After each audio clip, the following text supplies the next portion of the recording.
안녕하세요. 안녕하세요. 변두 매니저입니다. 안녕하세요. 박소영 캐스터입니다. 퇴근 잘 하셨나요? 아직 못 하신 분도 많을 테고 이제 하려고 짐 싸는 분들도 계실 텐데 얼른 이어폰 먼저 끼시고요. 오늘 시장 좀 아침에는 네. 완전 잘 가나 싶더니 그렇죠. 또 오후에는 또 다시 좀 빠지더라고요. 그러니까 이게 지난주부터 시장의 당일 변동성, 그러니까 하루 내 변동성이 되게 높은 시장이었어요. 그래서 주식 투자 기간이 이제 되게 오래된 사람들도 되게 힘든 국면이었고, 그리고 이제 주린이 분들은 뭐 더나 더 엄청 힘든 국면이었죠. 그래서 지난주 되게 고생을 하셨을 거예요. 네, 많은 투자자분들이. 그리고 오늘도 그렇고. 그래서 지난주에 속혜님은 뭐 잘 대응을 하셨어요? 아니 근데 네. 제가 시장 얘기하기 전에 네. 변두 매니저님 왜 이렇게 얼굴 살이 빠지신 거예요?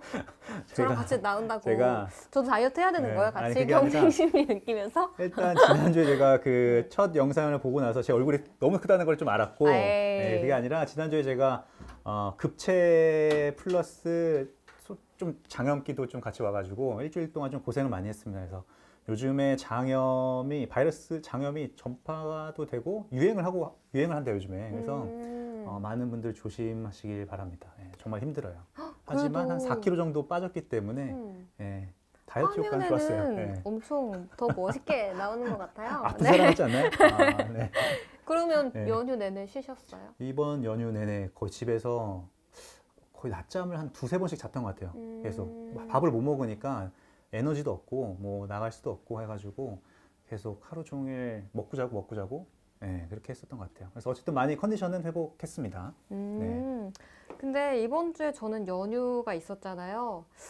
사실 좀 궁금해가지고 더 현대 서울을 살짝 가봤거든요. 아, 엄청 복잡하다는. 사람이 진짜 많더라고요. 그래서 네. 저도 볼일만 보고 20분 만에 나오긴 했는데 음, 그만큼 제가 이게 또 시장 참여자로서 네. 한번 분위기를 보러 간 되게 거였기 중요하죠, 때문에 중요하죠. 네, 중요하죠. 이 사람들의 억눌려진 그 심리가 폭발을 맞아요. 많이 하려고 그쵸. 하고 있지 않나 네. 이 생각도 많이 했고 음, 또 백신도 많이 맞고 있다고 하니까 음, 우리 시장이 더 잘 될 거라는 그런 기대 심리가 주식시장에도 녹아있는 게 아닌가 싶은데 지난주 또 증시를 보면 이렇게 기대감 때문에 하루 올랐다가 또 하루 완전 빠지고 맞아요. 하루 올랐다가 그럴 거면 왜 올라? 음. 이런 말도 많았거든요. 그럴 거면 왜 올렸어? 그냥 비슷하게 가던지 이런 생각을 하신 분들도 많을 것 같은데 오늘 시장도 이렇게 하루 일간 변동성도 컸고 지난주 보면 주간 변동성도 큰데 어떻게 대응해야 될까요? 사실은 이런 시장에서는 사실 길게 보면 올해 2021년도 들어서 1월 19일 이후부터는 계속 박스권 장세가 이어지고 있거든요. 그러니까 박스권 장세라는 게 어떠한 추세가 없고 상승 추세나 아니면 하락 추세나 뚜렷한 추세가 없이 그냥 옆으로 횡보하는 장을 박스권 장세라고 보통 박스 우리가 안에 gat혀 있는 그쵸, 건가요? 갇혀 있는 거죠. 어떻게 보면 2008년도, 2009년도서부터 2020년도까지가 사실은 한국의 코스피가 박스권 장세, 지난 10년간 되게 재미없었던 그 박스권 장세였는데, 그리고 작년에 이제 코로나라는 영향 때문에 1,500 갔다가 3,000까지 빠르게 회복한 다음부터는 1월 둘째 주부터는 계속 지금 박스권 장세가 유지되고 있어요. 이럴 때는 사실은 전략을 좀 다르게 가지고 가시는 게 되게 좋아요. 전략이라기보다는 대응 방법은 쉽게 말하면 아무것도 안 하는 게 가장 돈 버는 방법이에요. 네, 쉽게 말하면. 그러니까 여러분의 포트폴리오 내에서, 주식 투자 포트폴리오 내에서 보유하고 있는 종목이 여러 개가 있을 수 있잖아요. 뭐 제가 보통 얘기하는 거는 10개 이내로 축소해서 가져가는 거를 이제 추천을 드리는데, 만약에 그렇다라고 하면 그 종목 내에서 본인이 이 종목을 왜 샀는지, 그래서 투자 포인트가 유효하다면 그 종목에 대해서는 매매를 잘 안 하는 게 되게 중요하고, 작년에 이제 주린이들이 많이 들어왔잖아요. 그렇죠? 네. 작년에 들어왔을 때는 주식 투자하기가 어떻게 보면 상대적으로 쉬웠던 국면이에요. 맞아요. 왜냐하면 너무나 상승 추세가 뚜렷했고 1,500에서 3,000까지 거의 안 쉬고선 갔기 때문에. 그리고 이제 시가총액이 큰 순서대로 뭐 삼성전자, SK 하이닉스, 그리고 뭐 LG화학, 네이버 이렇게 해서 대표 종목들로 시장이 이제 쭉 추세를 타고서 갔기 때문에 주식 투자 경험이 많이 없는 분들도 수익을 보기 참 쉬웠던 장세였거든요. 근데 올해부터는 그런 게 아니에요. 그렇기 때문에 올해는 박스권 장세에서는 자기가 투자하고 있는 종목에 대해서 이 종목이 싼 가격인지 아니면 좀 덜 싼 가격인지 이렇게 좀 잘 공부를 하면서 해야 될 것 같아요. 네. 박스권 장세에 진입했기 때문에 네, 좀 더 공부가 필요한 장이다. 그렇죠. 네, 올해부터는. 맞아요. 네. 제 친구도 사실 완전 초주린인데 네. 그냥 남들이 삼성전자 사니까 나도 삼성전자 할까? 하고 샀다가 지금 수익을 보고 있거든요. 근데 그런 분들이 많을 것 같은데 올해는 또 그렇게 따라잡기는 힘들 것 같은 장이다라고 말씀을 해주셨는데 그래서 제가 근데 또 지난주에 그래서 이게 박스권 장세에 진입한 건 맞지만 또 그래서 왜 떨어지나요? 이런 질문 많이 하잖아요. 근데 뭐 블로그나 뭐 유튜브나 다른 데서 보면 10년물 미국 채권 금리 때문이에요. 이런 말이 많더라고요. 그래서 그게 뭔지 저도 한번 찾아봤더니 네. 이게 10년 이후에 그 채권 금리가 올랐기 때문에 그러면 경제 상황 어떻게 보면 채권 금리가 오른다? 좀 설명 좀 해주세요. 이게 채권이라는 게 사실 되게 이해하기 어려워요. 네. 그러니까 우리가 주식 투자하는 주식 투자자 입장에서 채권 금리를 봐야 하는 이유는 뭐 지난주에도 제가 설명드렸지만 할인율이라는 그런 어려운 개념도 있긴 하지만 그거는 이제 목표 주가를 우리가 산정할 때 그 공식에 들어가는 그 할인율에 들어가는 것 때문에 중요하기도 한데 또 다른 방면으로 우리가 대체 자산으로 생각해 보면 좀 더 이해하기가 쉬울 것 같아요. 예를 들어서 내가 돈이 정말로 많은 국내 연기금이다, 아니면 해외 연기금 자산이다, 아니면 생명보험 회사다 이렇게 했을 때는 그런 회사들은 종목을 뭐 삼성전자 이렇게 하나하나 투자하지 않잖아요. 네. 큰 자산별로 이렇게 굵직굵직하게 자산 배분이라는 전략을 쓰거든요. 그래서 큰 부분은 뭐 채권에 투자하기도 하고, 뭐 전체 자산의 한 20%는 주식 투자를 하기도 하는데, 우리가 채권 금리가 1.5%였었잖아요. 작년에 어떻게 보면 1%도 안 되었다가 네. 최근에 1.5%까지 급격하게 올라왔는데, 네. 상대 자산, 대체 자산의 주식 같은 경우는 배당 수익률이라는 개념이 있잖아요. 그렇죠? 네. 왜냐하면 회사가 돈을 많이 벌면 거기서 이제 그 주주들한테 좀 배당을 나눠주니까. 해주잖아요. 네, 배당을 네. 해주잖아요. 그걸 이제 수익률로 환산했을 때 배당 수익률이라는 개념이 있는데 그게 S&P 미국 S&P 기준으로 한 1.5%, 6% 정도 된다고 해요. 근데 그러면은 배당 그 상대적으로 채권 금리가 작년도에는 1%가 안 됐잖아요. 네. 그러니까 두 자산을 애플 또 애플로 비교해 봤을 때는 채권에 투자하는 것보다는 주식에 그쵸. 투자하는 것이 어떻게 보면 수익률 측면에서는 더 좋았던 거잖아요. 네. 근데 최근에는 이게 급격하게 1.5%를 넘어서 1.6% 채권이 1.7% 이렇게 가다 보니까 생각해 보니까 이게 주식의 투자 매력이 채권과 상대적으로 비교해 봤을 때는 좀 떨어질 수 있는 거죠. 네. 그렇게 하면서 채권보다 지금까지 작년까지 이제 채권으로 투자하지 않고 주식으로 몰렸던 자금이 채권으로 다시 또 갈 수 있는 게 아니냐라는 우려 때문에 좀 많이 빠진 거죠. 그래서 서로 대체 자산으로 생각하면 좀 더 쉬울 것 같아요. 아, 주식이랑 채권이 있는데 원래 주식에 투자하면 뭐 100만 원에 10,000원을 배당으로 줬었는데 원래 채권은 한 그 정도에서 조금 낮게 줬는데 갑자기 더 많이 준다고 하니까 수 이쪽으로 좀 있으니까. 이렇게 그쵸. 관심이 네. 쏠렸던 거죠. 그렇죠. 근데 근데 솔직히 채권 조금 너무 어렵고 그냥 이 채권, 정도로만 생각을 해보고 네. 근데 채권이 오른다고 하는 건 제가 또 찾아보니까 경기가 좋아진다는 뜻이라고 그쵸, 하더라고요. 그쵸. 그러니까 이 채권도 가격을 높게 받는 거고 그래서 우리 경기가 나아진다는 뜻인데 이게 속도가 너무 빨라서 문제가 됐다고 하는데 그래도 좋은 거죠? 그렇죠. 그러니까 장기 금리가 올라가는 건 보통 우리가 장기 금리라고 하는 거는 10년물 이상, 그러니까 10년, 거의 30년물을 얘기를 하는데 장기 채권 금리가 올라가는 거는 미국이나 아니면 그 경기 상황이 좋아질 거를 예상을 하는 거거든요. 근데 그게 이론적으로는 어떻게 보면 좋은 거죠. 왜냐하면 경기가 좋아지니까 채권 금리가 올라가는 거니까 좋게 해석을 해야 되는데 왜 올해 들어서 주식 시장에서는 채권 금리 올라가는 게 안 좋게 해석을 하냐면 작년에 코로나 어떻게 보면 짧게 보면 작년, 좀 어떻게 보면 좀 길게 보면은 2008년도 금융위기 이후에 전 세계적으로 이제 수요가 확 줄어들다 보니까 네. 이 줄어든 수요를 살리기 위해서 중앙은행이 돈을 막 풀었잖아요. 네. 돈을 막 풀었기 때문에 금융시장도 그 주식시장도 올랐고 부동산 시장도 올랐고 비트코인 자산도 올랐고 여러 가지 금융자산의 가격이 많이 올랐잖아요. 그 팽창을 했다는 거죠.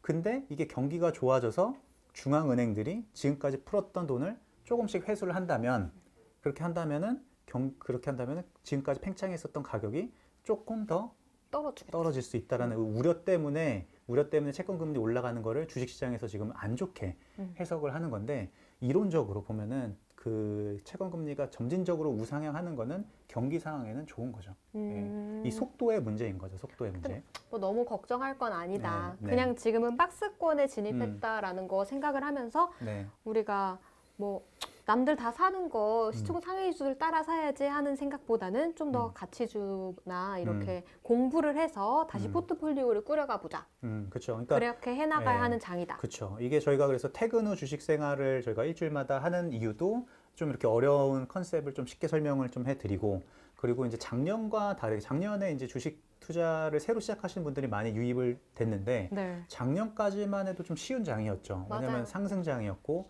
시가총액 상위주만 사면 됐었으니까. 근데 올해부터는 만약에 박스권 장세가 유지가 된다고 했을 때는 그런 게 아니라 어떻게 보면 좀 공부가 필요한 장세로 들어가기 때문에 작년보다는 조금 더 열심히 공부하시는 게 필요할 것 같아요. 네, 네. 우리 퇴근길 주식생활과 함께 네. 열공하길 바라면서 네. 오늘도 빨리 좋아요 많이 눌러주세요. 지금 네. 59명이 시청하고 계신데 좋아요 한 50개, 60개 더 눌려야 되지 네. 않겠어요? 그렇죠. 좋아요 지금 얼마나 됐나 볼까요? 아, 네. 13개밖에 없어요. 너무 오, 많이 눌러주세요. 네, 좀 열심히 좋아요 눌러주시고 그래야지 또 이게 또 많이 퍼져나갑니다. 그렇죠? 이 좋은 방송이 많이 퍼져나가서 많은 분들과 함께 볼 수 있고, 오늘 선물도 오늘까지 저희가 네, 선물도 주잖아요, 오늘도 그죠? 또 네. 준비했어요. 오늘도 폭립이랑 그리고 아메리카노 드리니까 네, 댓글도 많이 올려주시고 네. 저희가 좀 이따 질문도 드릴 거니까 이 방송 쭉 보시면 너무나도 쉽게 맞출 수 있는 질문이거든요. 그 질문 맞히시는 분들은 폭립도 드실 수 있으니까 끝까지 재밌게 좋아요도 열심히 누르면서 봐주세요. 이번 주도 폭립 2개인가요? 네, 이번 주 폭립 2개, 개, 아메리카노가 20분. 20개. 네. 그러니까 많이 좋아요 눌러주시고 참여해 주시면 이번 주까지 여러분 선물을 타가실 수 있습니다. 네, 맞아요. 먼저 이제 시황 좀 네. 살짝 봤고 네.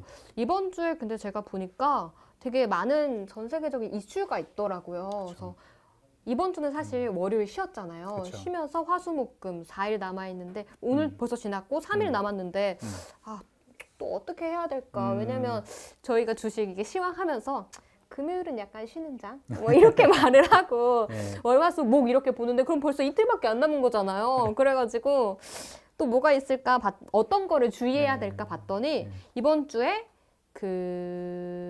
중국에서 양회가 있다고 하더라고요. 그쵸. 그래서 양회가 뭘까? 저도 처음에 여기 회사 들어와서 공부를 하면서 중국 양회 하는데 뭐야? 그게 솔직히 잘 몰랐거든요.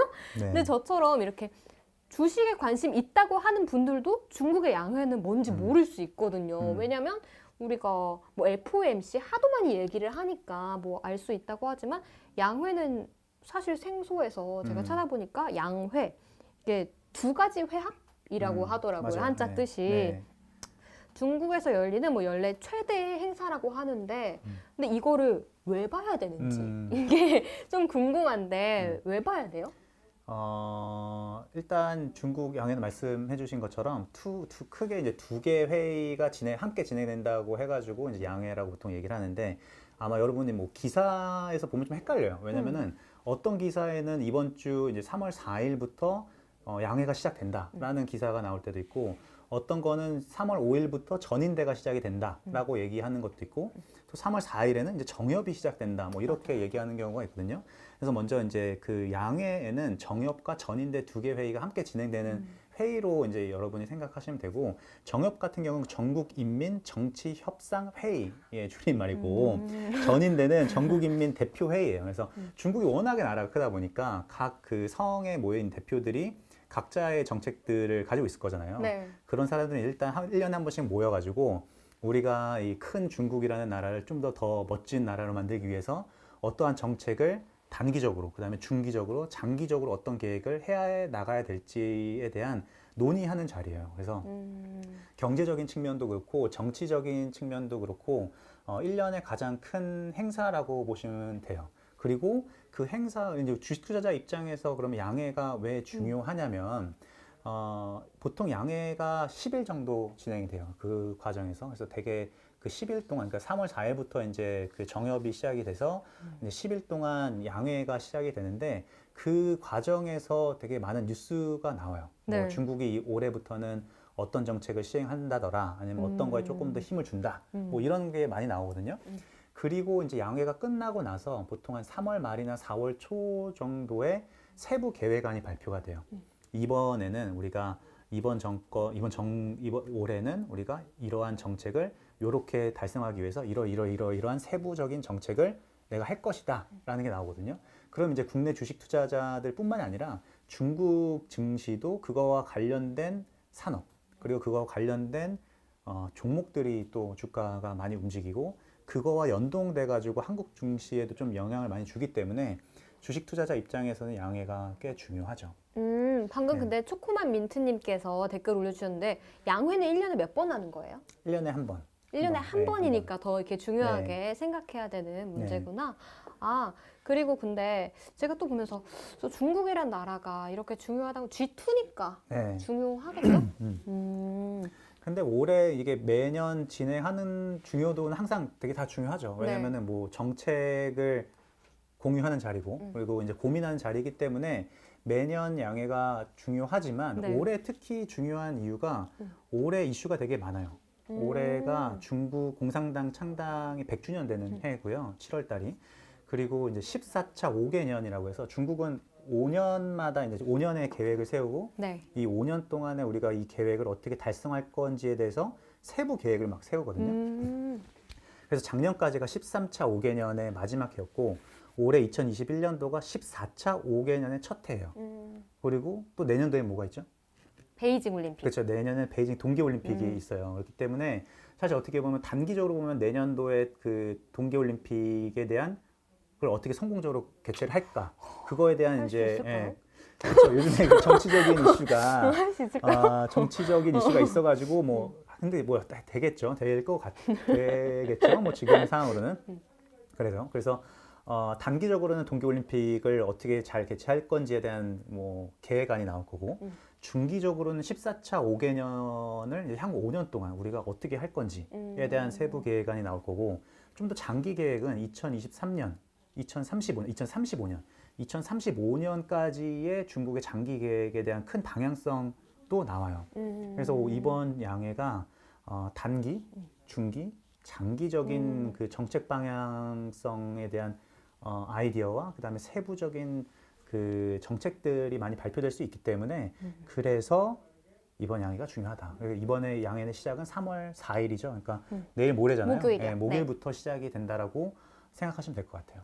그래서 제가 또 양회가 제가 아까 듣기로는 약간 왕좌의 게임에서 이렇게 네. 선수들이 모여가지고 약간 회의하는 거다 네. 뭐 이런 느낌인데 그래서 여기서 도대체 뭔 내용을 얘기할까 이걸 찾아보니까 사람들이 예상하기를 GDP 성장률 목표치를 발표할 거다. 맞아요. 뭐 네. 이렇게 얘기를 하고 왜냐면 코로나 터지고 나서 성장률에 대한 관심이 굉장히 많죠. 높잖아요. 그래서 네. 이 부분을 주목해봐야 한다라고 하고 또 중국에 이제는 과학 기술의 역량을 강화할 거다 이런 말을 많이 하더라고요. 우리 옛날에 중국 하면 그냥 인구가 많으니까 그쵸. 그걸로 어떻게든 끌어올라간다라고 생각을 했는데 이제는 인구로 밀어붙이는 거 힘들고 기술력 강화에 힘써야 된다라는 생각을 해서 과학기술 역량을 강화한다는 그런 정책을 발표할 거고 그리고 또 내수 시장 확대할 거다. 뭐 공급망 자국화도 하고 그러니까 좀 안에서 뭔가를 더 만들어내겠다. 이런 걸 발표한다고 하는데 여기서 또 중요하게 봐야 될 건 뭐가 있을까요? 사실은 되게 중요한 걸 다 잘 짚어주셨는데 첫 번째 이제 경제 성장률과 관련돼서는 사실은 2008년도 금융위기 이후에 꾸준히 조금씩 하향되고 있어요. 경제 성장률이. 사실 그건 어떻게 보면 당연한 거예요. 왜냐면은 그 큰 나라가 그 어떤 나라도 그렇게 꾸준히 높은 경제 성장률을 유지할 수는 없잖아요. 맞아요. 그래서 지금 예상하는 거는 6%에서 8% 정도의 경제 성장률 내에서 아마 그 가이던스를 제시할 거로 예상이 되고 있는데 사실은 금융위기 이후로 2008년도 이후로는 중국의 경제 성장률에 주는 의미가 예전보다는 좀 많이 약해졌어요. 그러니까 예전에는 경제 성장률이 조금만 떨어지면 막 시장에서 쇼크 오고 뭐 이런 반응이 있었었는데 네. 2015년 특히 2015년 이후로부터는 그런 게 조금 많이 약해졌고 그것보다는 지금 중국이 앞서 말씀하신 것처럼 네. 큰 어떻게 보면 중국의 DNA를 바꾸는 정책들을 많이 시행을 하고 있거든요. 예를 들어서 예전에는 중국이 중간재나 아니면 원자재를 만들어 가지고 다른 나라한테 그러니까 원자재를 자기네가 이렇게 좀 해가 1차 가공을 해서 우리 한국이나 일본 같은데 넘기고 일본이나 한국 같은 국가는 중간재를 이제 만들어 가지고 완제품을 만들어서 미국이나 유럽에 이제 수출하는 이런 구도였잖아요. 네. 근데 이제는 중국이 우리도 이제 좀 GDP가 커졌고 그리고 이제 국가의 국력이 좀 높아졌기 때문에 그리고 우리는 인구가 또 엄청 많이 있으니까 해외에 의존하지 말고 내수를 부양을 시켜가지고 우리가 만들어서 우리가 직접 소비할 수 있는 이렇게 네. 외부에 의존하는 의존도를 낮추자라는 이런 DNA로 이런 정책을 좀 크게 바뀌고 있어요. 그래가지고 일단 경제 성장률과 관련돼서는 봐야 될 게 6%에서 8% 정도로 나올 것 같은데 그것보다도 중요한 게 핵심은 좀 버블을 안 만드는 수준에서 부양책을 유지하는지 안 하는지 이게 사실 되게 중요하거든요. 그러니까 왜냐하면 지금 부동산도 그렇고 증시도 그렇고 중국에서도 조금 버블이 있다라는 논란이 좀 있어요. 근데 전 세계적으로 지금 어쨌든 코로나라는 이런 사태가 있었기 때문에 계속 부양책은 지속을 해야 되잖아요. 근데 모든 중앙은행도 그렇고 중국 정부도 그렇고 중요하게 생각하는 거는 너무나 과도한 버블이 안 발생하는 수준에서 부양책을 유지하는 게 되게 중요해요. 이게 되게 어렵잖아요. 네. 그래서 어쨌든 그런 정책이 어떻게 발표될지를 좀 보는 게 되게 중요할 것 같고 네. 두 번째는 우리 속혜님이 잘 말씀해 주신 것처럼 그 내수를 이제 부양을 하려는 정책들이 되게 많이 나오고 있어요. 그거는 앞서 말씀드리는 것처럼 우리가 예전에는 우리가 만들어서 해외 수출하는 국가였는데 우리가 그게 아니라 인구가 많이 있고 소비를 할 수 있는 그 여력도 인당 GDP도 많이 올라왔기 때문에 우리가 만들어서 우리가 직접 소비를 하자. 그래서 내수 시장 확대되는 것도 많이 발표가 되고 그 이외에도 오히려 시장을 대개방하는 거가 사실은 저는 개인적으로 되게 중요하다고 보고 있거든요. 그게 이제 자본 시장을 대개방하는 것도 그렇고, 네. 그리고 이제 첨단 기술에 대한 시장도 되게 많이 그 개방을 하고 있어요. 대표적으로 이제 테슬라 공장도 이제 인허가를 내주고, 그리고 자본 시장을 이제 오픈하는 것도 예전에는 우리가 뭐 미국의 골드만삭스나 아니면 JP 모건이나 아니면 한국에 있는 미래에셋이나 미래에셋이 대우증권 됐죠. 옛날 사람이 여기서 나오는데, 네, 그렇죠. 미래에셋이나 아니면 NH증권이나 이런 회사들이 중국에 가가지고 회사 법인을 차리려면 100% 지분을 가지고선 설립이 안 됐어요. 그렇죠. 중국 자본 끼고 그쵸? 가야 된다고 항상 들었어요. 이제 현대차도 그렇고 50% 지분을 네. 중국 자본이랑 이렇게 나눴어야 되는데 이제부터는 그게 바뀌어서 외국의 인베스트먼트 뱅킹이나 자산 운용사들이 100% 지분을 가지고 중국에서 설립을 할 수가 있어요. 그렇기 때문에 이건 사실 되게 큰 변화이거든요. 엄청, 네. 네. 왜냐면은 이게 재작년도서부터 이제 트럼프랑 미국이랑 중국이랑 막 싸웠잖아요. 싸우면서 얻어낸 것 중에 가장 크게 얻어낸 것 중에 하나가 이 바로 금융시장의 대개방이거든요. 그래서 이거가 올해서부터 어떻게 세부 정책으로 나올 건지, 그리고 한국은 펀드 매니저라는 직업이 요즘에는 인기가 없는 직업으로 됐지만 중국은 지금 펀드 매니저라는 직업이 엄청나거든요. 인기 예, 많아요? 결혼 1순위, 그다음에 그 팬클럽이 생길 정도로 지금 중국에서는 펀드 붐이 일고 있어요. 그렇기 때문에 올해 만약에 중국에 대한 자본시장을 대개방하는 해이기도 하고, 그다음에 내수부양. 그러니까 내수부양을 하려면 어쨌든 그 노동으로만 하는 거에 한계가 있기 때문에 재테크라는 수단이 이제 중국에서 처음으로 아마 들어가는 해가 될 수도 있어요. 그래서 그리고 또 펀드 매니저라는 직업도 되게 각광을 많이 받고 있기 때문에 관심도 되게 많아요. 그래서 제가 최근에 본 뉴스에서는 펀드 매니저가 1조를 목표로 이제 펀드레이징을 했는데 제가 이제 펀드 매니저였으니까 제가 운영하는 펀드는 1조만 모을게요라고 했는데 거기에 얼마나 모였냐면은 100조? 15조가 몰렸어요. 15조? 하루에. 하루에? 하루만에. 그러니까 내가 목표하는 거에 15배가 한 번에 이렇게 들어왔기 때문에 그만큼 지금 중국 사람들도 펀드 그리고 주식시장, 이 자본시장에 대한 관심이 되게 높아져 있기 때문에 이런 자본시장 대개방, 그 다음에 이제 첨단 기술에 대한 대개방에 대한 것도 좀 더 관심 있게 보면 좋을 것 같다라는 생각을 해봅니다. 그리고 마지막으로 그 불균형. 이건 사실은 중국뿐만이 아니라 좀 글로벌한 이슈이긴 한데 특히나 중국에서는 이제 경제 성장이 워낙에 빨리 이렇게 진행이 되다 보니까 한국처럼 이런 인컴 이니퀄리티라고 하잖아요. 소득에 대한 그 불균형. 네. 그렇죠? 근데 중국은 그것뿐만이 아니라 각 성마다의 그 소득 격차가 되게 심하고 네. 그다음에 도시화율도 되게 많이 달라지고 이렇기 때문에 이렇기 때문에 이 불균형을 어떻게 해소할 건지에 대한 정책들도 꽤 많이 나올 수 있을 것 같아요. 그래서 이거와 관련돼 가지고 그다음에 또 고령화, 그다음에 친환경 이런 이슈들이 굵직굵직한 이슈가 이번 양회에서 많이 논의가 될 수 있을 거기 때문에 그리고 이거를 어떤 정책으로 어떻게 해소할 건지가 어떻게 보면 주식 투자자 입장에서는 중요한 키워드일 수 있으니까 이런 것들을 잘 보시면 도움이 될 수 있을 것 같습니다. 네. 제가 정리를 해보자면 이제 중국이 옛날에는 이렇게 1차 산업 뭔가 이렇게 그쵸. 1차 산업으로 이렇게 먹고 살았던 국가라고 우리는 그냥 그렇게 쉽게 생각을 하잖아요. 근데 그런 국가에서 벗어나서 이제는 우리도 머리 써서 그쵸, 일할 맞아요. 거야. 약간 예, 맞아요. 이렇게 더 입장을 밝히고 네. 있는 것. 우리도 머리 쓰고 우리도 더 똑똑해지고 기술 만들 거야. 약간 이렇게 입장을 많이 DNA를 바꾸고 있는 것 같아요. 그래서 그렇게 입장을 밝히면서 나올 정책들에 따라서 우리 시장에도 미치는 영향이 크기 커요. 때문에 네, 그런 커요. 정책과 관련해서 우리 시장에 미칠 영향을 좀 더 살펴보면 왜 양회가 더 중요한지라고 생각해 볼 수 있을 것 같아요. 사실 중국 정부, 중국 그 당의 정책이 사실 어떻게 보면은 다른 미국이나 유럽이나 아니면 한국보다도 되게 지속적이게 나와요. 왜냐하면 이게 어쨌든 공산당이라는 게 있으니까. 맞네. 왜냐하면 한국은 당이 그래서 바뀌죠. 바뀌면 뭔가 진행하던 정책들이 막 5년마다 바뀌고 뭐 미국 4년마다 바뀌고 대통령에 따라서 바뀌잖아요. 네. 근데 중국 같은 경우는 그런 게 없어요. 그러니까 자기네들이 그래서 단기, 중기, 장기 계획이 가능한 게 다 지켜줄 자기네 수 지켜줄 수 있겠네요. 있어요. 그래서 어떻게 보면 중국에서 우리는 이거를 이런 정부, 이런 산업을 육성을 할 거야. 아니면은 이런 산업을 좀 어떻게 보면 누를 거야. 아니면 이런 쪽을 키울 거야라고 하면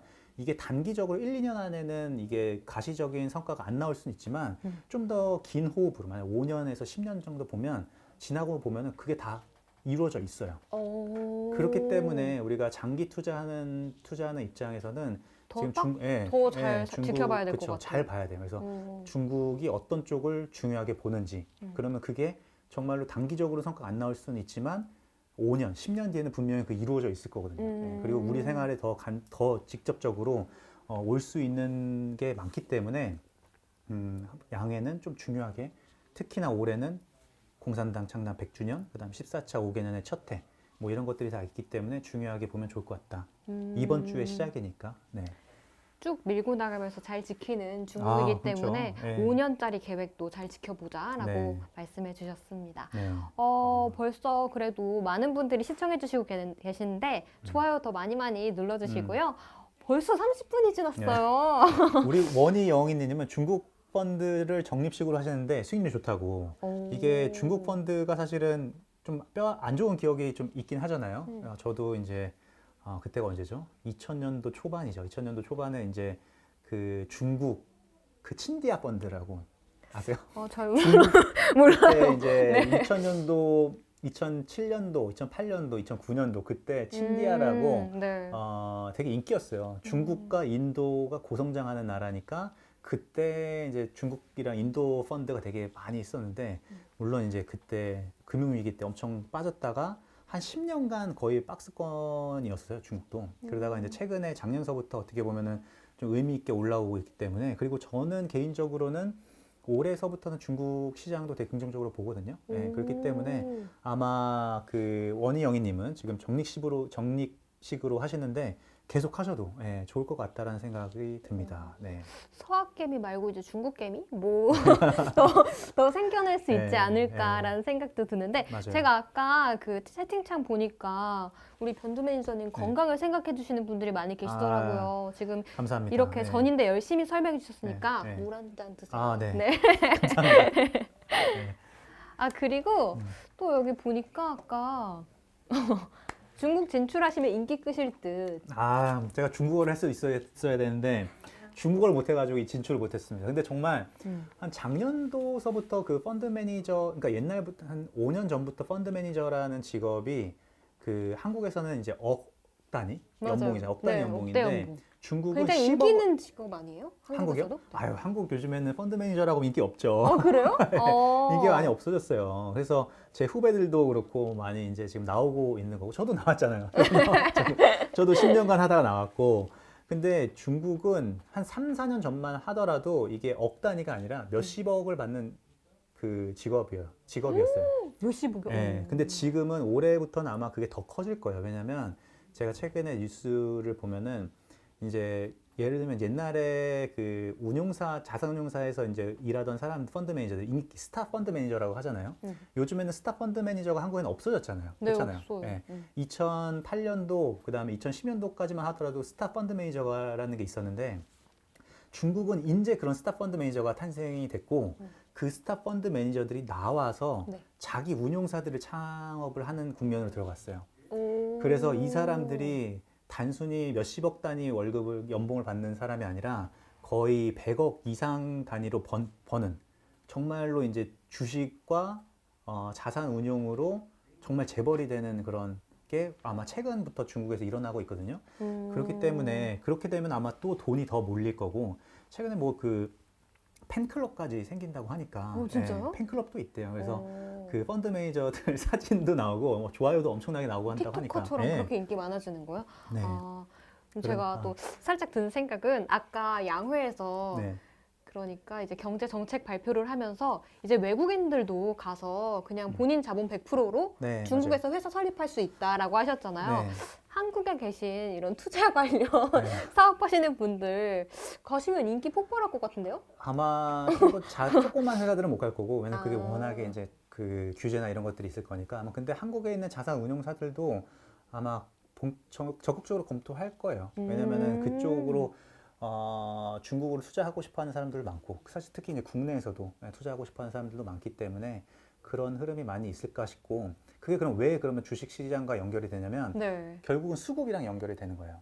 사고 싶어하는 사람들이 그만큼 많이 생겨나는 거잖아요. 그리고 여러분이 생각해 보시면 내가 골드만삭스예요. 아니면 JP 모건이에요. 내가 네. 돈이 되게 많은 미국 그 자본가인데 중국으로 들어가면은 내가 버는 돈의 50%를 띄워줘야 되니까 지금까지는 안 들어갔어요. 적극적으로.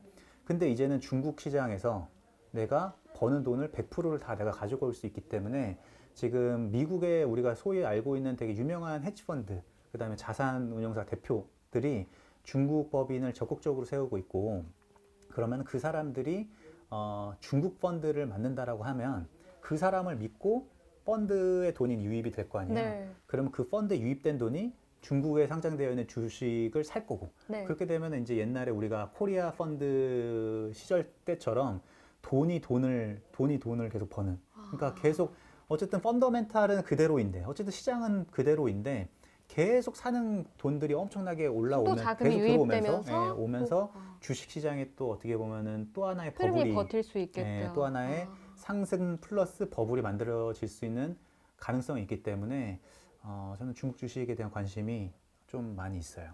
네. 중국 양회와 중국 주식 또 중국 펀드 매니저까지 네, 잘 펀드 들어봤고 매니저. 네. 또 이번 주에 준비된 이슈 중에 하나가 이번에 또 오펙 플러스가 회의를 그렇죠. 한다고 하더라고요. 네. 그래서 얘네들이 또 기름값, 또 기름에 대해서 얘기를 할 텐데 음. 이번에는 시장에서 대체적으로 보는 게 감산 안 할 거다. 음. 이젠 좀 그만할 거다라고 말을 많이 나오더라고요. 네. 어떻게 보셨어요? 그러니까 그 유가와 관련된 거는 어떻게 보면은 되게 복잡해요. 이해하기가. 왜냐면은 전 세계 경제 성장률이랑도 연결이 되고 환율이랑도 연결이 되고 달러로 결제가 되기 때문에 환율이랑도 연결이 되게 복잡한데 그냥 단순히 그냥 수요와 공급 측면에서 봤을 때는 작년에는 유가가 마이너스 유가까지 갔잖아요. 네, 맞아요. 기억하시죠? 네. 마이너스 유가까지 갔었는데 그게 가능한지도 몰랐어요. 그래서 한국에 있는 증권사 HTS에서도 마이너스 값이 안 들어가가지고 손실도 보고 뭐 난리도 아니었잖아요. 근데 어쨌든 간에 그 작년에는 워낙에 코로나라는 일회성이 아니죠. 1년이나 지속됐으니까 죄송해요. 어쨌든 간에 코로나라는 이슈 때문에 급격하게 수요가 안 좋아졌기 때문에 그 유가 가격이 이제 빠졌는데 최근에는 그 한국은 지난주부터 백신 접종을 시작했죠. 네. 하지만 미국이랑 유럽이랑 이스라엘 같은 경우는 거의 2분기 내에 집단 감염이 맞아요. 달성 그래서 가능할 50%가 정도로 맞았다고. 지금 백신의 지금 보급 속도가 빨라지고 있잖아요. 그렇다면은 그동안 많이 못 갔었던 여행 소비가 늘어날 거고, 네. 그리고 지난주까지만 되게 추웠었는데 날씨도 풀리고 있기 때문에 드라이빙 시즌이라고 보통 우리가 얘기하는데 차를 몰고서 많이 나들이 가는 수요도 있을 것이고, 그리고 이제 그 코로나 때문에 수요가 살아난다고 하면 이제 공장에서 가동하는 산업 수요라고 보통 우리가 얘기하는데, 그러니까 이런 세 개의 큰 축에서의 수요가 회복이 된다라고 했을 때는 유가는 쓰려고 하는 사람들은 많아질 거고, 그렇죠?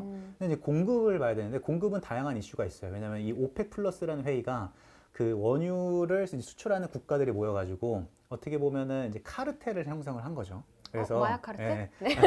카르텔을 형성을 네. 한 거예요. 그래가지고 우리가 사우디를 중심으로 해가지고 사우디, 뭐 이란, 뭐 이라크 플러스 러시아, 그다음에 뭐 브라질, 뭐 그다음에 아프리카 국가들까지 모아서 야, 우리가 지금 왜냐면 그 국가들은 네. 이거를 그 원유를 수출을 해야지 수출을 해가지고 재정을 받는 국가들이니까 의존하고 있는 국가들이니까 그런 국가들은 야 지금 너무 그 유가가 빠지면 이거를 자기네들이 감산을 좀 많이 해가지고 담합을 하는 거죠? 담합을 하는 모여서? 거예요. 담합을 하는 모임이에요.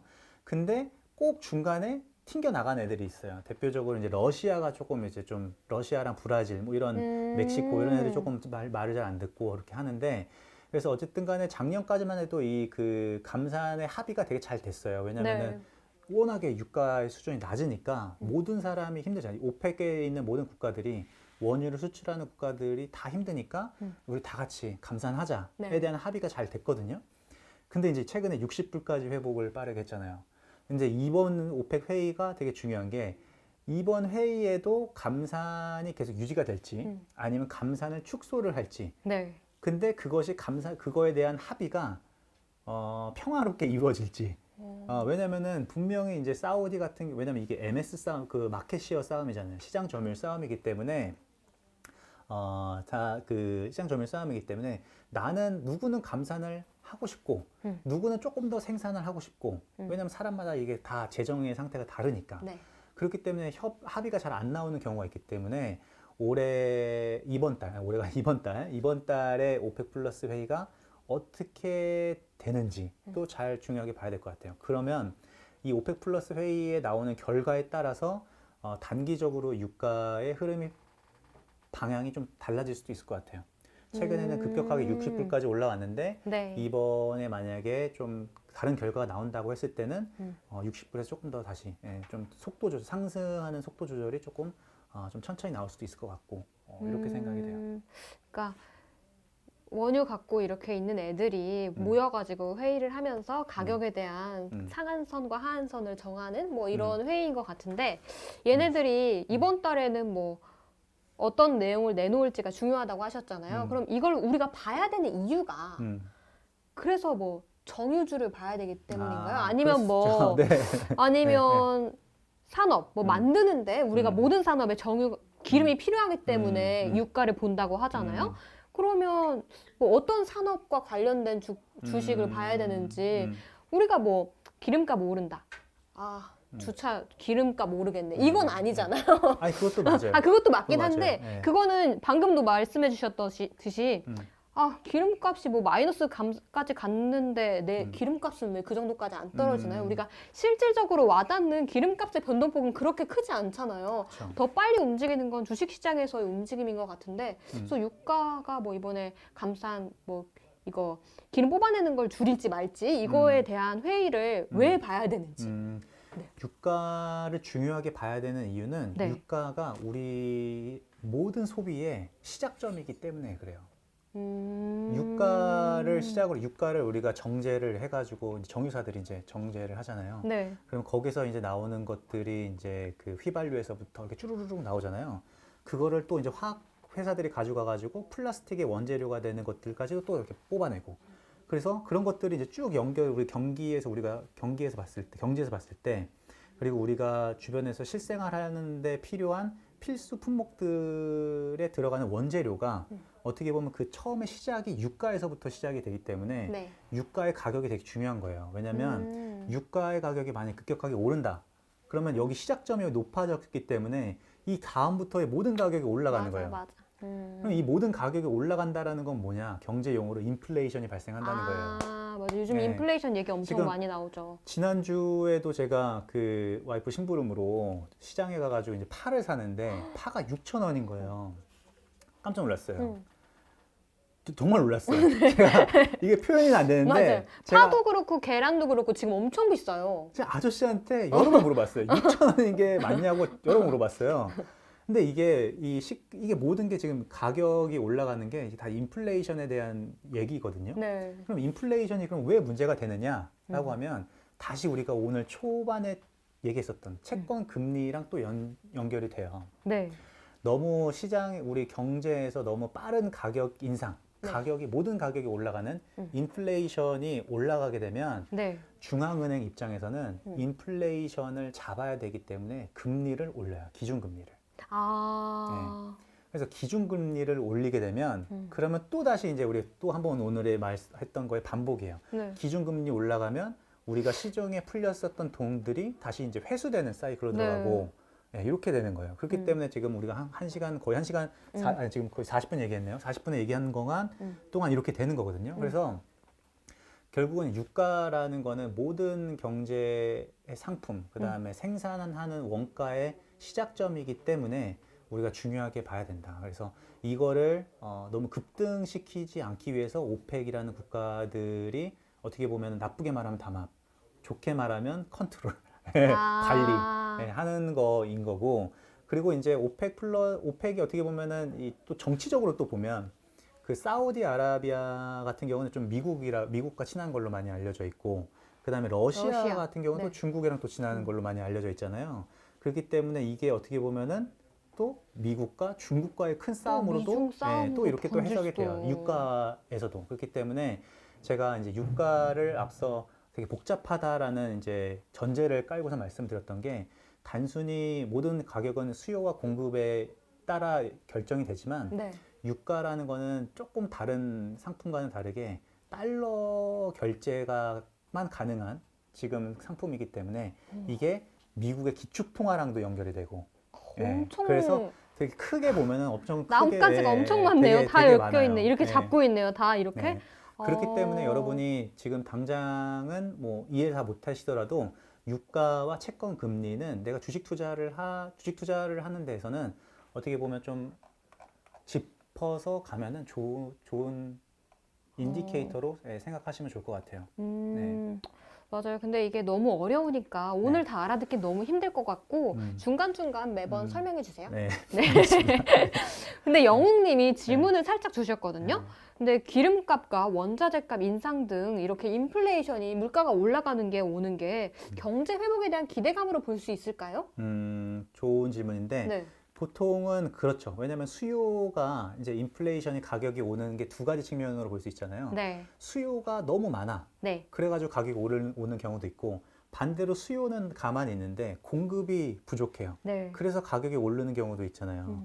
이 두 가지 중에서 수요 때문에 가격이 오르는 것이니 아니면은 공급이 갑자기 쇼티지가 와가지고 오르는 것인지, 이 두 가지의 판단이 해야 되는데 최근에 유가가 오르는 이유는 사실은 둘 다인 것 같아요. 맞아요. 둘 다예요. 둘 다이기 때문에 사실은 근데 그래서 이번에 그 오펙 플러스 회의에서 봐야 되는 거죠. 왜냐면은 우리가 공급을 그 감산에 대한 합의가 지금까지는 이루어져 왔기 때문에 지금 요만큼 조금만한 이런 수요의 회복에도 60불까지 왔는데 이거를 지금 생산을 조금 더 많이 한다고 했을 때는 얼만큼 잡힐 수 있을지, 이거를 그 이번 오펙 플러스 회의에서 좀 체크를 하면 좋을 것 같아요.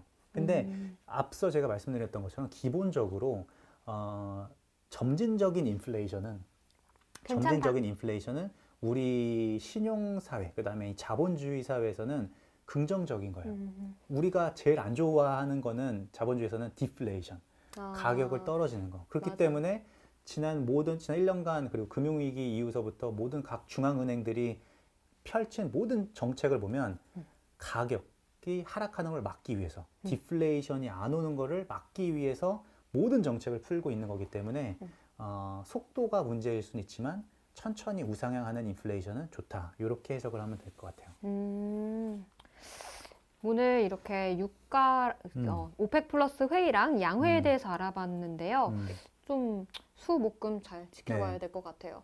그러니까 저희가 매주 오늘은 이제 어제 휴일이었기 때문에 네. 오늘 화요일 날 진행을 하는데 저희가 일주일에 한 번씩 이렇게 보통 우리가 얘기를 드릴 건데 일주일 안에 사실은 발표되는 경제 지표 플러스 뭐 각 연준들의 코멘트 아니면 회의나 되게 일주일 안에 많은 일들이 벌어져요. 사실 네. 주식 투자자 되게 관심 있게 보려면은 하루에도 사실은 내가 확인해야 되는 경제 지표나 아니면 이벤트들이나 이슈들이 되게 많잖아요.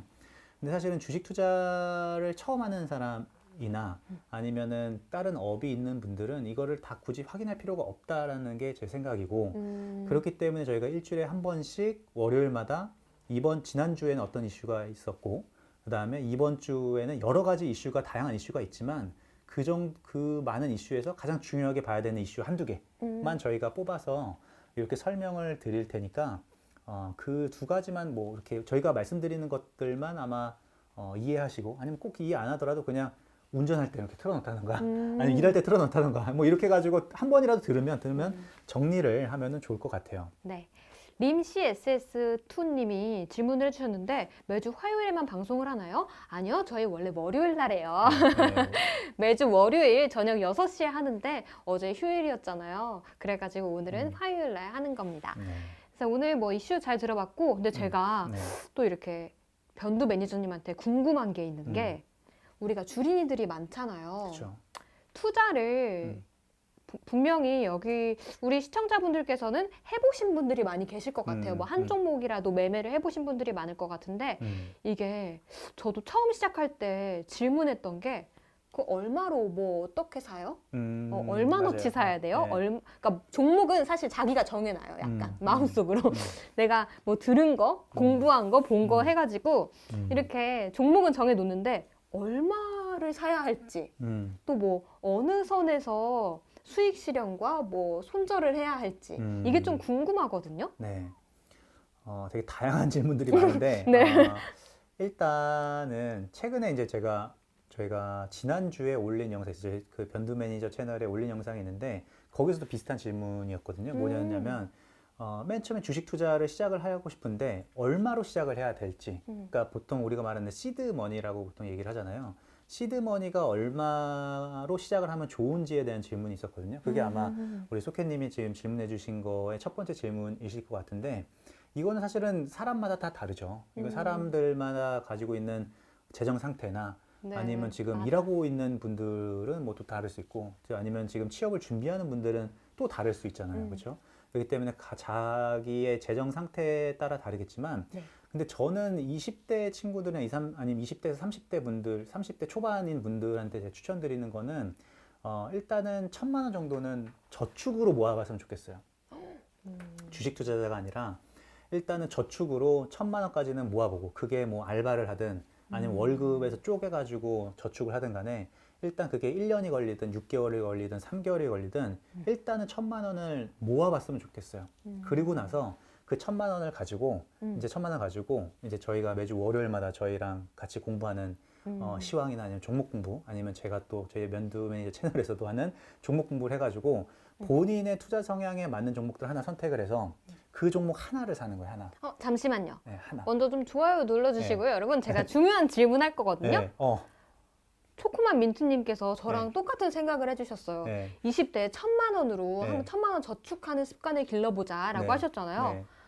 우리 마음이 근데 그게 쉽지 않아요. 음. 주식으로 500만 원 있어요. 네. 주식으로 시드머니 조금 더 불려가지고 아. 살 수 있는 건 안 될까요? 아니, 그럴 수 있어요. 네. 뭐 하고 싶으면 다 해야죠. 뭐 네. 하고 싶으면 다 해야지. 근데 하고 싶으면 다 해야 되는데. 네. 근데 제가 왜 1,000만 원이라는 기준을 말씀드리냐면, 네. 100만 원에서 500만 원, 1,000만 원 이하 단위는 주식 투자의 초급인 분들이 주식으로 통해서 얻을 수 있는 수익률이 그렇게 크지 않잖아요, 솔직히. 뭐 잘해야 뭐 20%에서 30%일 텐데, 그러면은 뭐 100만 원에서 10%, 20%면 얼마예요? 10만 원, 20만 원이잖아요. 네.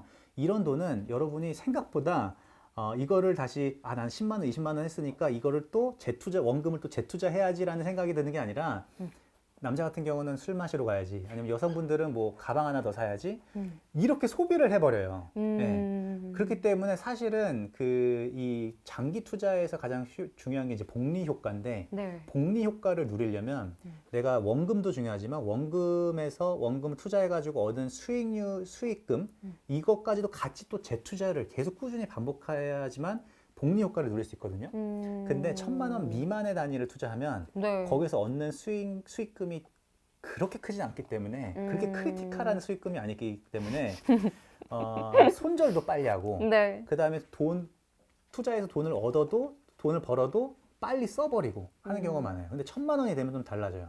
1,000만 원이면 10%면 100만 원이잖아요. 네. 100만 원이면 어떻게 보면 20대 분들의 한 달의 생활비가 될 수도 있고, 아니면은 뭐 직장인 분들의 또 한 달 생활비가 될 수 있을 만큼 여러분의 생활에 의미 있는 금액이 되는 거예요. 그렇기 때문에 허투루 돈을 벌어도 쓰지 않고, 그리고 큰 돈이기 때문에 바로바로 그 주식 투자할 때도 한 번 더 생각을 하고 산다는 거죠. 그러니까 더 어떻게 보면 신중한 투자를 할 수 있는 거기 때문에, 네. 신중한 투자를 할 수 있기 때문에 500만 원이 있어서 바로 시작하는 것도 좋지만, 네. 그것보다는 좀 더 500만 원 있으면 한 뭐 몇 개월 좀 더 좀 저축을 좀 열심히 해가지고 1,000만 원을 모아서 그거를 이제 투자를 하기를 이제 추천을 드리죠. 네, 그렇게 해서 그걸 계속 반복하는 거예요. 근데 또 네. 궁금한 게 1,000만 원으로 어떻게 한 종목만 사요? 저 여러 개 사고 싶어요. 그렇죠. 우리 PD님이 지금 여러 개를 사고 싶다라고 하시는데, 여러 개를 사면 저는 여러 개를 사고 싶은 생각이 있으신 분들은 ETF나 펀드를 들으면 돼요. 근데 네. 이게 또 마음이 네. 그렇지 않거든요. 네. 그러니까 ETF, 펀드, 뭐 그 여러 산업군을 뭐 묶어놓은 거라고 그쵸. 하잖아요. 네, 그렇죠. 그 산업군보다는 그냥 맨 처음에 1,000만 원이 있어. 이제 나눠볼게요. 500만 원 삼성전자 샀어. 사라니까 샀어. 네. 근데 이제 또 얘기를 막 들어요. 현대차 좋대. 그렇죠. 현대차 한 200만 원만 살까? 200만 원 사요. 이제 300만 원 남았죠? 근데 셀트리온도 또 좋대. 아니면 뭐 갑자기 무슨 뭐 그쵸. 요즘 그럴 수 많이 있어요. 나오던 뭐 박셀 바이오 뭐 이런 여러 바이오들 있잖아요. 그런 거 좋대. 막 급등을 해. 그러면 내가 시드머니 1,000만 원 다시 채워야 되니까 급등하는 거 좀 사서 채우자. 이런 마음이 좀 들거든요. 네. 제가 너무 나쁜 투자 아니, 습관인가요? 그건 당연한 거예요. 당연한 네. 거예요. 그래서 근데 저는 굳이 그거를 하지 말라고는 말씀드리는데, 정말 하고 싶으면 하라고 말씀드려요. 왜냐하면 주식 투자는 자기가 해봐야 또 그게 안 되는 걸 깨달아야지만 사람이 알아요. 그래서 우리 PD님도 그렇고 우리 소케님도 그렇고 우리 구독자분들도 네. 제가 정답이 요거라는 걸 말씀을 드려도 하고 싶으면 해야지, 뭐 그게 해야죠.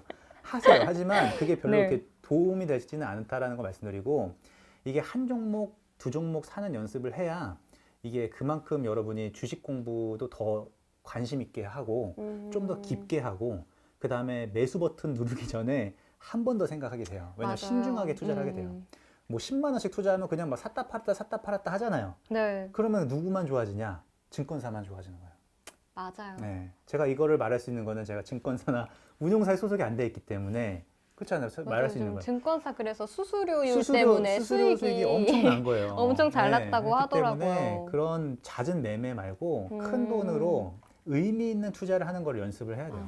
맞아요. 근데 아르메수님이랑 단호박님이 제 포트폴리오라고 해서 제 포트폴리오는 아니고요. 일반 주린이들의 마음을 대변해서 말씀을 드렸습니다. 근데 이렇게 매니저님 말씀을 듣다 보니까 맞아요. 저처럼 이렇게 100만 원, 200만 원, 300만 원 나눠서 하면 확실히 1,000만 원으로 한 종목에 이렇게 투자했을 때보다는 좀 수익이 안 나요. 간절함도 좀 덜하다고 해야 덜하죠. 되나? 네, 그래가지고 집중력이 좀 떨어지는 떨어져요. 것 같더라고요. 그리고 뭐 떨어진다고 해도 그냥 빨리 팔지 뭐 이제 그냥 손절하지 뭐 이렇게 돼버리니까 차라리 매니저님 말씀처럼 뭐 가치 있는 종목을 정말 열심히 공부를 해서 1,000만 원으로 한 종목을 딱 사고 거기서 10%만 수익 나도 그쵸, 얼마예요. 그쵸. 뭐 그걸 요즘은 연습하셔야 돼요. 네. 그런 거를 연습하시는 게 네. 더 장기적으로 봤을 때 더 건강한 투자 방식일 것 같네요. 맞아요. 그걸 연습을 하셔야지 여러분이 뭐 5년, 10년 이렇게 해가지고 만약에 억 단위로 넘어갔어요. 네. 그러면은 억 단위로 넘어가면은 그때까지도 계속 한 종목, 이렇게 소규모,